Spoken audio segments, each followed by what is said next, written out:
Good afternoon, everyone. It's my great pleasure to welcome you to this wonderful event. My name is Gil Hickman, and I'm here to welcome you to the Lifetime Achievement Award for Ed Hollander.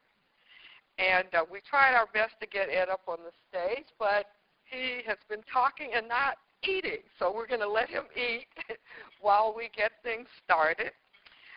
This is such a wonderful event and wonderful award. I cannot think of a better person than Ed to receive this award. I met Ed in 1994 when we had something called the Kellogg Leadership Studies Project. And it was a project where Jim Burns brought together 50 leadership scholars from around the country. And we had never met each other. We were all from different disciplines, all writing about leadership from different perspectives. And we came together and we met Ed Hollander. Need I say more? Ed is such a wonderful person. And I told him the other day that every time we bring his name up at the Jepson School, the first thing we say is, he's the nicest guy in the world. And you can't say that about all academics, can you? So I want to get us started, and we will have, Ed also likes to rearrange things as we arrange them, and he's thought of a wonderful idea, and we were just going to talk about him, which we still will do, but we'll also have a panel discussion and talk about some of Ed's work and have Ed talk a little bit. And before we get into that, I'd like to say that Robbie over here is going to collect your cards.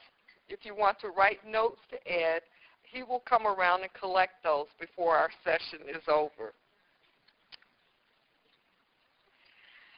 Okay, Ed will receive his award just a little bit later, but before we get into the award, we'll have some comments and discussion about Ed's work, and we'll start that off with my colleague from the Jepson School, Terry Price.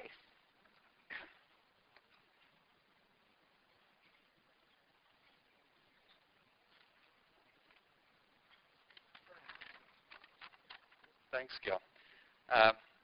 I've been looking forward to seeing Professor Hollander get this award from the first time I heard about the ILA Legacy program.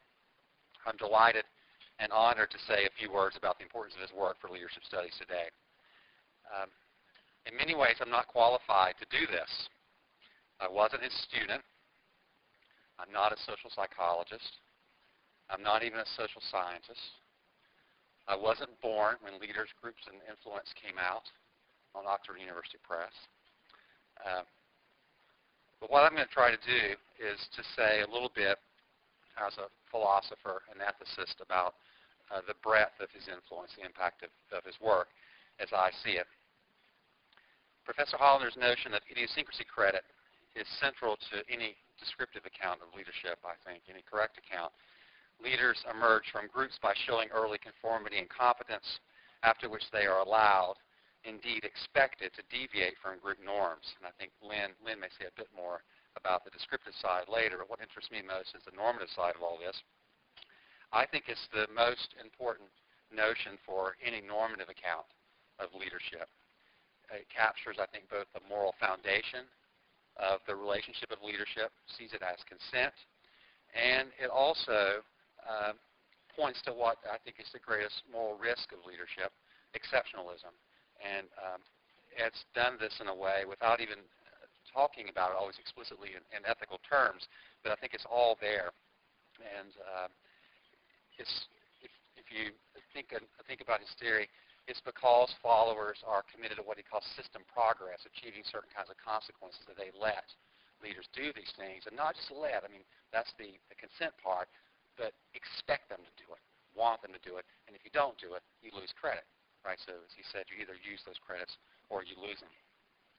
Al Goethals said yesterday, we had a little session in the afternoon about Ed's work, and he said that the IC model grabs you And he said, grab students, and it's one thing that students can really latch on to. It does grab you, I think, and it certainly grabbed me. It's the background, in the background, and often in the foreground of any work I do in ethics. I think Ed's writing is like this. His conversations with Ed are like this. And his presentations, as you'll see, are like this. They reach out and they grab you. It's a sign, I think, of his truly wonderful mind that he loves ideas so much that he latches onto them. He pulls you in to help.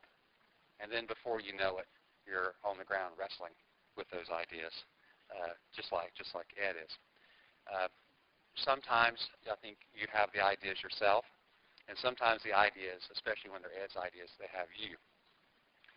He and I have been in a conversation for about 48 hours straight, not straight, off and on, for 48 hours about Lockean prerogative and the idiosyncrasy credit model and managerial discretion.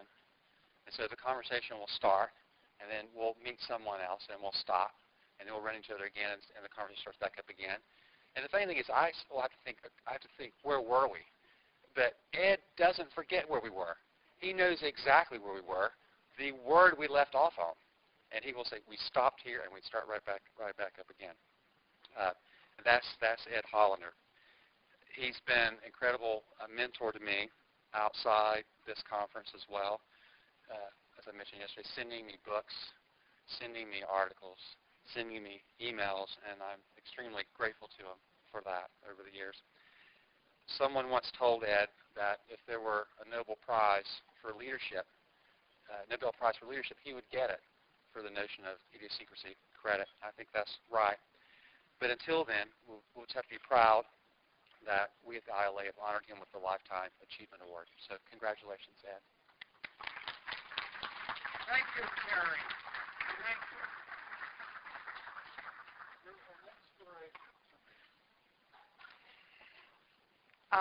Terry is absolutely right about memory. I asked Ed the other day, can I have some of yours? Because mine is certainly fading, but he doesn't forget anything. Our next speaker is Lynn Offerman from George Washington University, who's had a long experience with Ed, and she will talk a bit more about his work.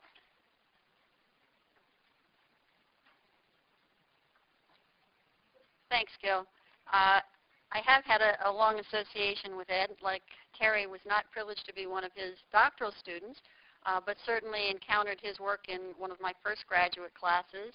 And we had a lot of reading to do, and a lot of it wasn't all that captivating. And finally got to Ed's work and said, now here's somebody who knows what he's talking about, and have picked up from there and had the privilege over time of working with Ed and serving as a co-author on some articles with him, and also being involved with the Kellogg Leadership Studies program that Gil mentioned in the focus group on leadership and followership, which Ed was the founding convener.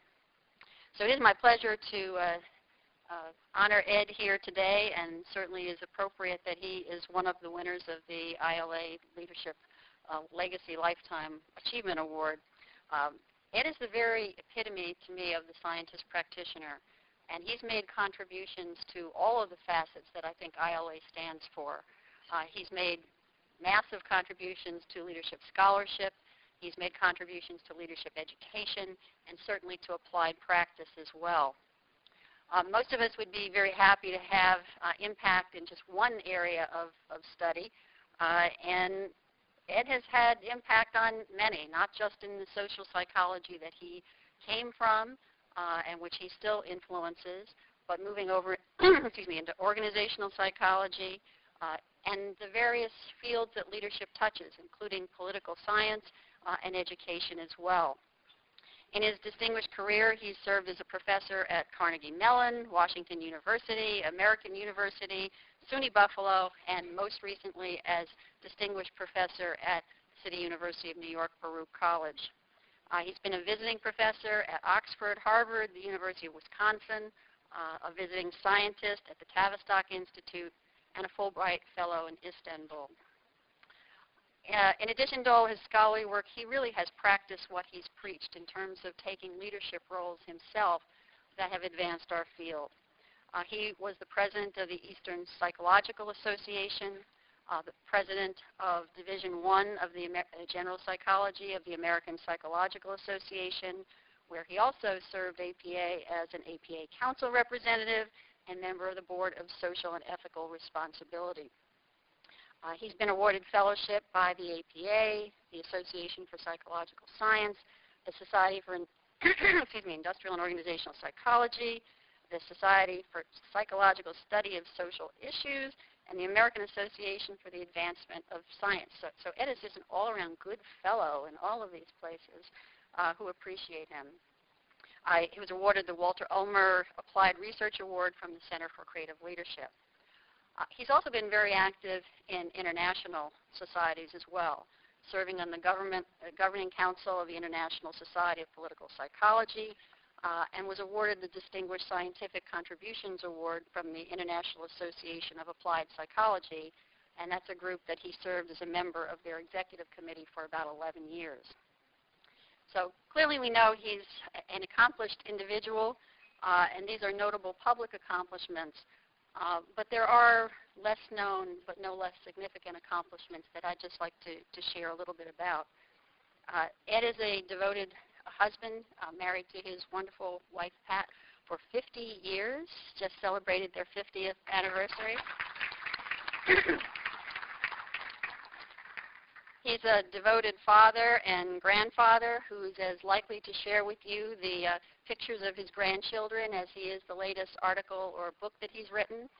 I hadn't seen Ed for a couple of years prior to coming to the conference, and when I first saw him on Wednesday night, I think it took less than 5 minutes before the grandchild photos came out. And they are adorable, so do take a look at them if you get a chance. As I think Terry alluded, at conferences, or Gil alluded, at conferences sometimes the people whose names we all know and who we admire are often only seen at a podium and very little elsewhere. And Ed has never been that person. Ed has always been the person who has reached out to new scholars, to students, and shared with them his enthusiasm for the field, his knowledge, his criticisms, his comments in the most positive kind of way. In fact, that was how I first met Ed myself. Again, I was not one of his students. I was a doctoral student giving my first presentation at the Eastern Psych Association Convention. Of course, Ed's been very active in EPA. Was prepared to do my research or present my research on a panel. And as I was sitting there and people were filing in the room, there comes in Ed, big smile, sits down 6 feet away from me, front row, as is his habit, close enough that I could read his name tag and see who it was. Of course, as an early graduate student, and we know about social impact theory, that increased my stress a good bit. But I managed to get through the presentation, and much to my great delight, Ed came up afterwards, was very complimentary, very supportive. This is good work. You need to continue to do this, and just meant the world to me to have someone of his stature to do that, particularly because I came from a graduate program that was kind of a sink-or-swim kind of place, that criticism was given freely and praise almost never.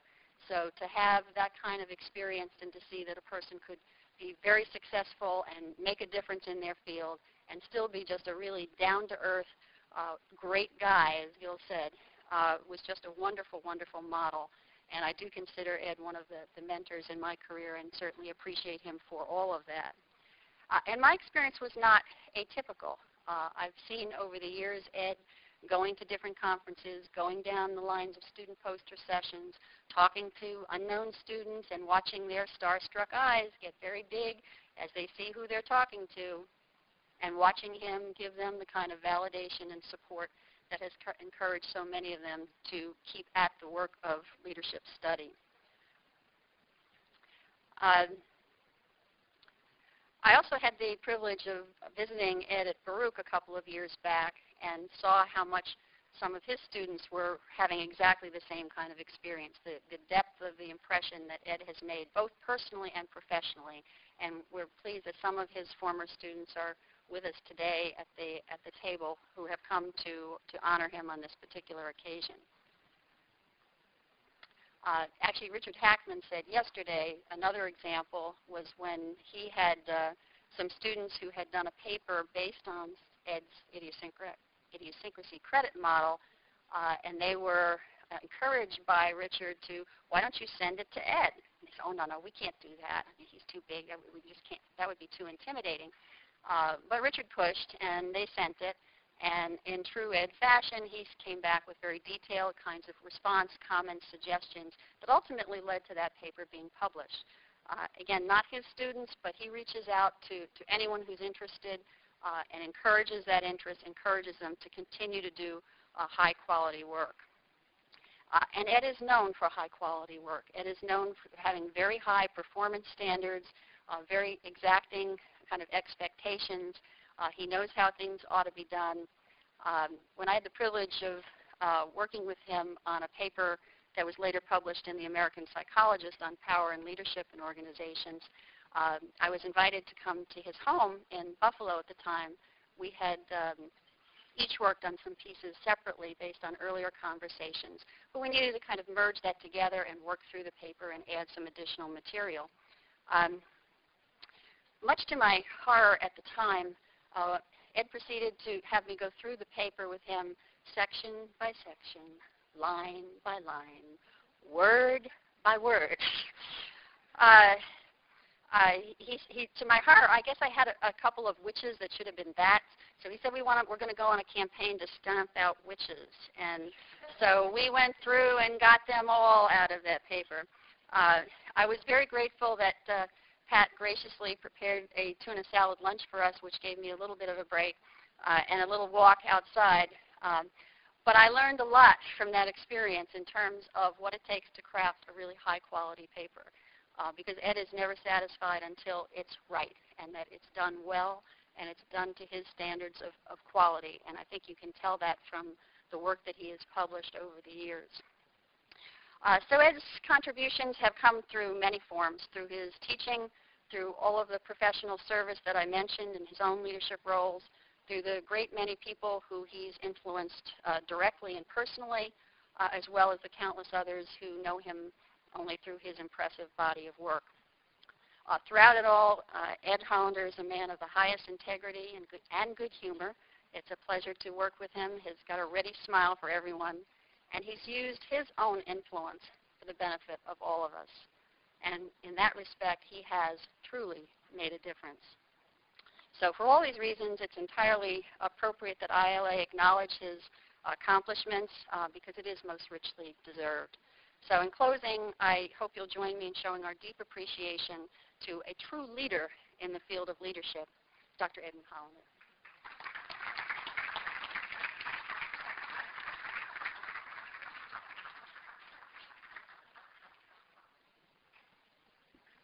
Thank you, Lynn and Terry, for those wonderful words on Ed. It is now my great pleasure to present to Ed Hollander the ILA Lifetime Achievement Award in gratitude for his tremendous work in advancing the field of leadership. Ed, would you please step forward?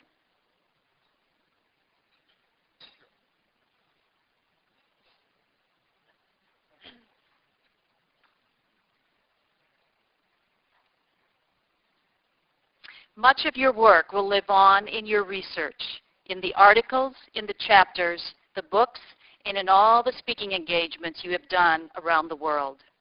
The International Leadership Association honors you for all the work that you have done on furthering the field of leadership. In addition to your scholarly work, you have given something much more. You have given of yourself to your fellow scholars, students, educators, and leadership practitioners. On behalf of all of them and the ILA, we present to you the International Leadership Association's Lifetime Achievement Award and the testimonials of the people whose lives you have touched. Your legacy will live on for many, many years and you will continue to touch the lives of others.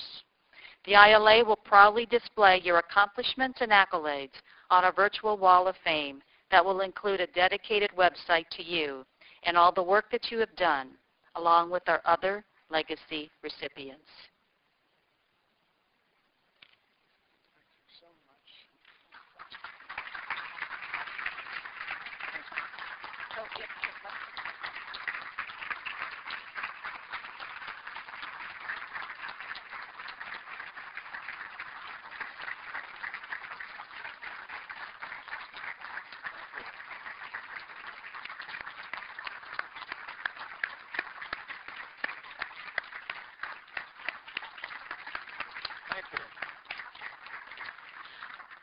So on this 29th day of October 2010, as the President of the International Leadership Association, I formally induct you, Edwin Hollander, into the ILA Leadership Legacy Program.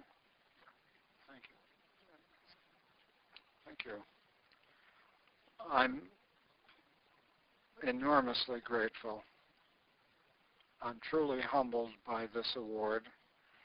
And I wanted to mention at the very outset that there were 3 people who were recipients of this award: Bernie Bass, Warren Bennis, and Jim Burns, all of whom came to me in that order alphabetically in my life.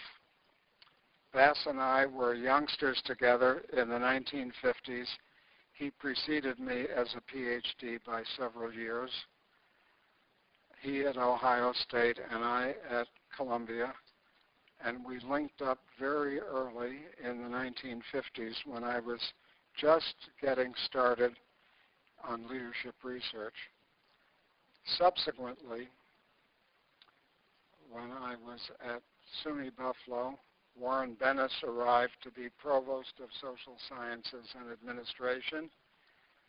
And after he stepped down from that role and his associate provost, my dear departed colleague Ira Cohen, took over, I was asked to become the Provost of Social Sciences and Administration with support from Warren at the time, who had become vice president and subsequently left to be president of the University of Cincinnati. And let me say that that experience of being provost and having to be a leader on the line with 7,000 degree candidates, the largest faculty at SUNY Buffalo, which beginning in 1962 was the State University of New York at Buffalo, having been founded as a private institution in 1846. That was a tremendous task. 320 faculty lines, including the School of Management, the School of Social Welfare, and 12 academic departments, and 2 programs that Warren had furthered, one on black studies and another on policy studies. I enjoyed the position, except for the fact that support from the upper administration was not always so great for social sciences. My encounter with Jim Burns began through the International Society of Political Psychology, ISPP, in which we were both active. He became an early president, and they had 3 vice presidents each year for 2-year stints, and I was one of those vice presidents, subsequently representing psychology. There was another from political science and a third from sociology. I had very cordial relations with Jim, who encouraged me to take an active role in the then nascent early 1990s Kellogg Leadership Studies Project. And I must say that that turned out to be one of the peak experiences of my life and was the forerunner of this organization. And let me say, lest I forget, that this organization represents what I see as excellence in modeling what good leader-follower relationship should be like, and something that I enjoy immensely. There's more to be said about my relationship with Jim, including the fact that at one meeting in Washington, I gave a talk that was about legitimacy and power. Jim was in the audience and took exception to the way I was treating it. Pat will remember that. He said, "That's nonsense," very strongly, like this. And I thought, this is going to be a real Donnybrook. However, the then president of ISPP, a well-known psychiatrist at Harvard University, stood up and said, no, Ed's right. You have to look at it in terms of these tripartite features and so on. And then Georgia Sorensen came up to me and said, "Don't be concerned, Ed. I think Jim didn't take his medicine today." And I never, ever again had the experience of any tension with Jim. He was enormously supportive. I could say more, but my time is running out. I want to make a point about leadership in the broadest context by saying that life is all about connections. And our dear colleague who's written about the connective edge and is so deserving of the award, she said, "Oh, that's below my pay grade or something." Or above my pay grade, I'm sorry. Forgive me. Forgive me. Jean has written a book that I thought was one of the best statements about the ethics of bad leadership, the unethical behavior, the allure of toxic leaders that you're likely to find in the literature.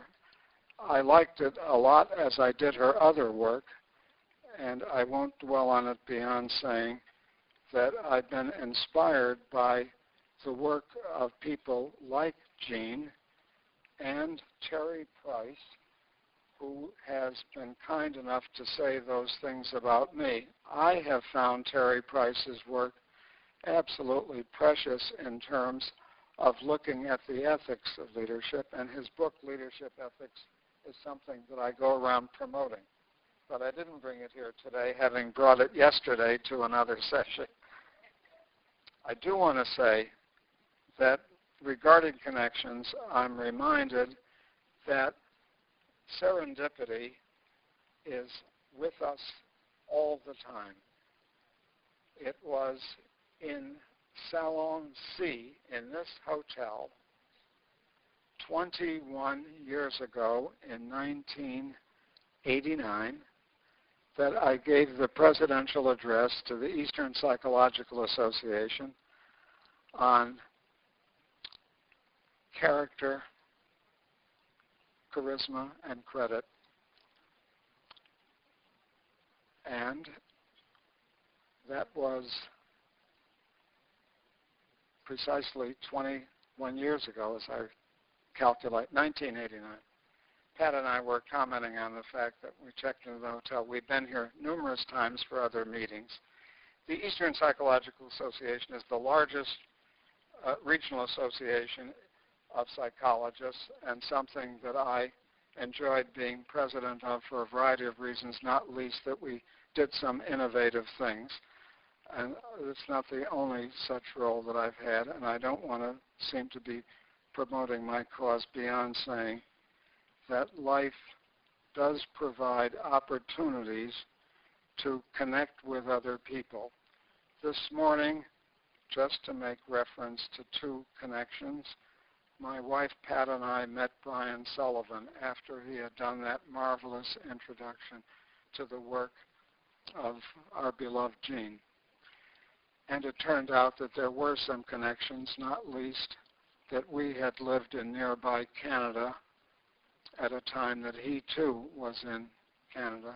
Buffalo is part of the western frontier, and we listened to Canadian radio and watched Canadian television, and we're fortunate to be able to go to things like the Shaw Festival in Canada, as well as to visit Toronto repeatedly. A final word or two about connections, and that is that people matter, and a lot of people that have mattered to me have made the difference in my life. One of those who is not a psychologist, but I encountered early in my career at Carnegie Tech, now Carnegie Mellon University, back in the 1950s, was Herbert Simon. He had me as a member of his research group. The Ford Foundation sponsored study, the project on executive decision making, which, among other things, led to his eventually getting the Nobel Prize in economics. And incidentally, his doctorate was in political science, and his most famous original work was Administrative Behavior, which went through something like 6 editions. Herb Simon was very supportive in having me think about modeling, which meant that my idea, which I came with about idiosyncrasy credit, not yet fully developed, obviously, was fleshed out as a function of working with Herb once weekly and writing these position papers that were part of the project and doing interviewing with people as part of it. And the others that took part, including Franco Modigliani, another economist who went on to get the Nobel Prize, and Merton Miller, who was then, like myself, an assistant professor and a very eager beaver when it came to mathematical modeling. Incidentally, I am not a mathematical modeler. I went through 4 years of technical high school with mathematics and indeed got an award for my mathematical proficiency. But dealing with those people was way beyond my pay grade.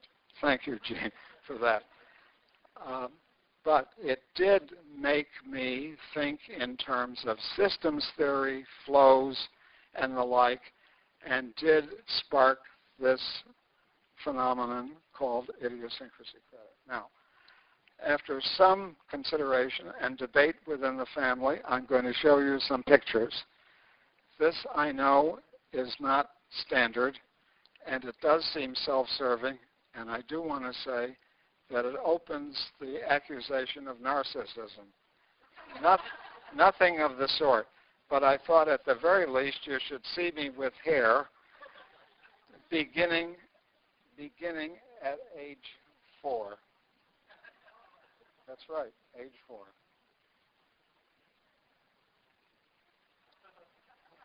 There I am with my mother, Lillian, in the backyard of our home on Monroe Avenue in Rochester, New York. And that makes the link to my cousin, Mitchell Lebret, who is here sitting with lots of hair. Mitchell Lebret is a professor at Bridgewater State in criminal justice. He was longtime police lieutenant in New Rochelle, New York, and that was his Aunt Lil. And I am so proud of him because he, like the man sitting next to him, the man right there, Brian Rizzo, earned a doctorate at CUNY in criminal justice in a joint program of John Jay College of Criminal Justice and the Graduate Center of the City of New York. Brian is the most recent graduate. Mitchell received his degree 5 years ago, and I should say that Brian is a professor as well now, having been a police sergeant on the police force of the city of New York, and a star student in my doctoral seminar in leadership. Congratulations.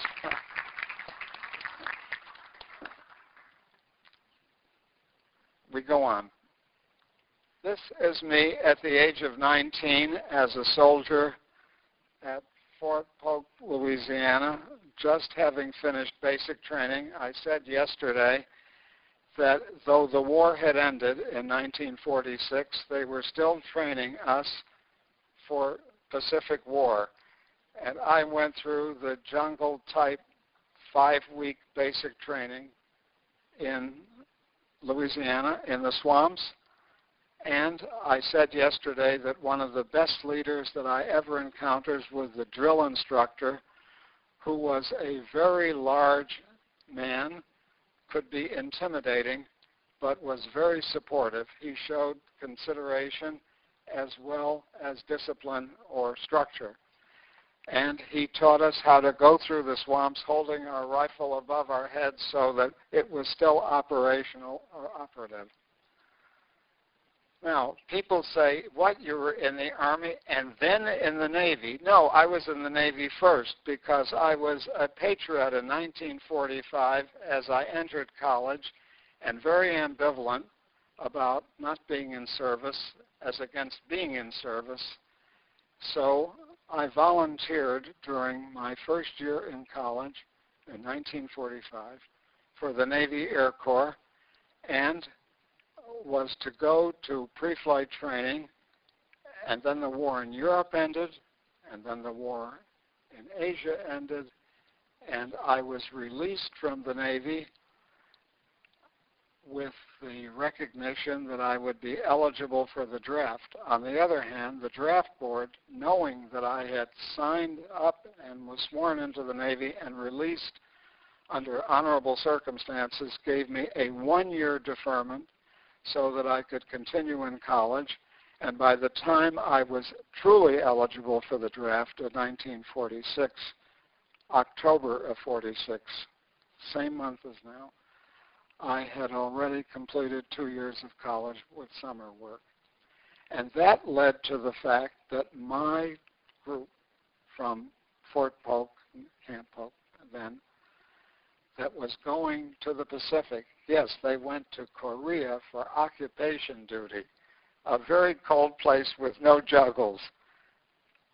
Meant that I was pulled out. I know, it sounds like I had special consideration. I did, because I was a psych major, and I was sent to do psychological testing at Letterman General Hospital in San Francisco. Very, very good duty. And it also taught me that I did not want to be a clinician because, let me say with some concern, that in those days, mental patients were subject to lobotomies in addition to the electric shock treatment, rampant shock treatment. It turned me off, never had any enthusiasm about being a clinician, and I did this for 7 months and was released because there was no longer a need for the large service we had. This is me as a young naval officer, the year 1952 that I received my doctorate, and this is Mitchell's cousin Judy, my sister. I have 2 sisters. This is my sister Judy, and we were at the graduation at Columbia. This is in front of Butler Hall, and the setting was appropriate because it was the year I received my doctorate, but in fact I did not attend the commencement as a graduate. I attended it as a visitor because my degree was not officially granted until the fall. This was in June. And this is me with the hair in my office at Carnegie in 1955. This is Carnegie Tech. The architecture is interesting. The building was said to have been built by Andrew Carnegie with the thought that he could use it as a factory at some point. I had this tiny office. You see me with my pipe. I've long since given up smoking. there's Brindley's mixture. My wife said, I remember the smell of that. A non-smoker who never had to deal with it since I gave up. In any event, this is in 1972 when I was provost of social sciences, and that was at a summer party at that woman's house. She was one of the staff people serving the social science faculty. And this comes later and is another link to Warren Bennis. And the reason is that I'm no longer provost. I'm marching in a procession to inaugurate a new president, Stephen Sample. This was in 1982 or 3. Stephen Sample became the chancellor, or the president of State University of New York at Buffalo, UB so-called. The man at my left is Warren Perry, a psychologist who was the dean then of the School of Social Work. It's rare, incidentally, for a psychologist to be dean, but he was much liked and a clinician and very supportive of social. It was then called the School of Social Welfare, I believe. The other man is wearing what I believe is Scottish regalia in the procession. This picture was taken 2 years ago when I was at the ILA. And it was with my aunt, my father's last remaining sibling. This was to be used for other purposes and never was, but in any event, it was November.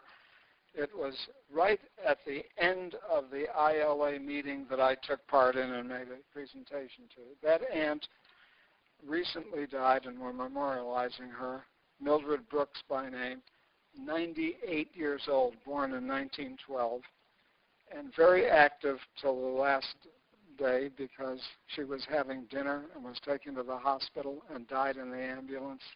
No suffering.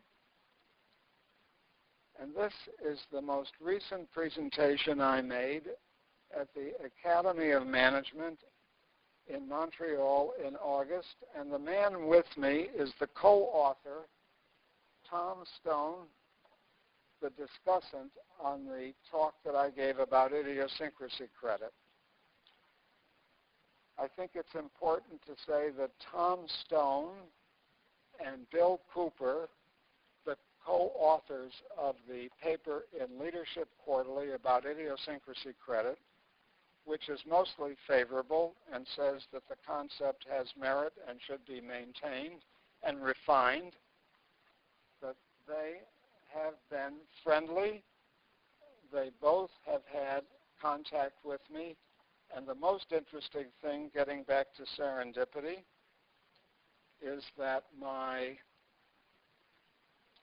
contact with Bill Cooper when he came to New York in 2007, when they were working on an early draft of this 50-year review of the idiosyncrasy credit paper, that when he came to my office and we chatted, and I made mention of the fact that I had originally come from Rochester, New York, he said, I'm from Rochester.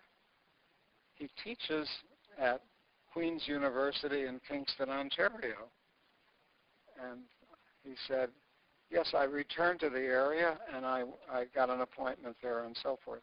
We didn't dwell on it. He said, where were you born? I said, I was born in Highland Park Hospital. He said, isn't that interesting? My sister, who's a nurse, was trained at Highland Park Hospital. I'm going to conclude in a moment. And one of the things that I want to say is that in the write-up that dealt with my career that some of you have, and that was mentioned at the opening ceremony, it was said that I wanted to make a difference. I felt as a youngster that it was important to do things that had an impact. I've had a great social consciousness, and I, as a result, have been at one time or another involved in political work, including post-election surveys, which I did in Pittsburgh when I was at Carnegie with the aid of students, and in Buffalo as well. Pittsburgh when Eisenhower was the president in midterm, and in Buffalo when Kennedy was president at a midterm. I've been very much aware, and my wife is going to give out this handout, I've been very much aware of what's happening with Barack Obama and the election, and I hope there are enough of these. This is an excerpt from a piece, a chapter that I wrote for my dear colleague Ron Riggio and his associate Michelle Bly for a conference at Claremont in March. And the chapter, which runs to some 24 pages with 1.5 spacing, so it's 24 times 400 words, is quite substantial and will appear in the book next year. But in the interim, there are things about what's gone on with Obama that I wanted to be sure that people would understand. Yes. Keep going. One more minute. Oh. Anyway, when I said that I wanted to make a difference, I should say that my text in social psychology has been translated in several languages, one of which is Chinese.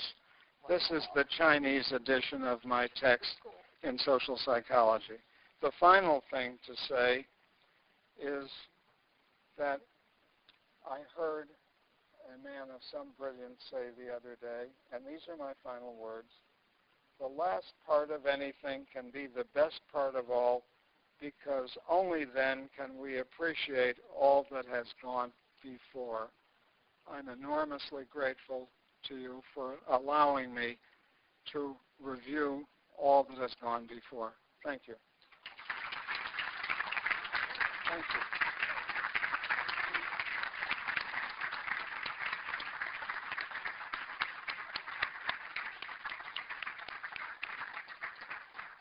Thank you all for coming. Ed is so full of knowledge and background. We could go on forever, but we must get to our other sessions. This has been a wonderful time. Thank you so much, Ed, for all your work, and let's leave with applauding Ed. This ends our session.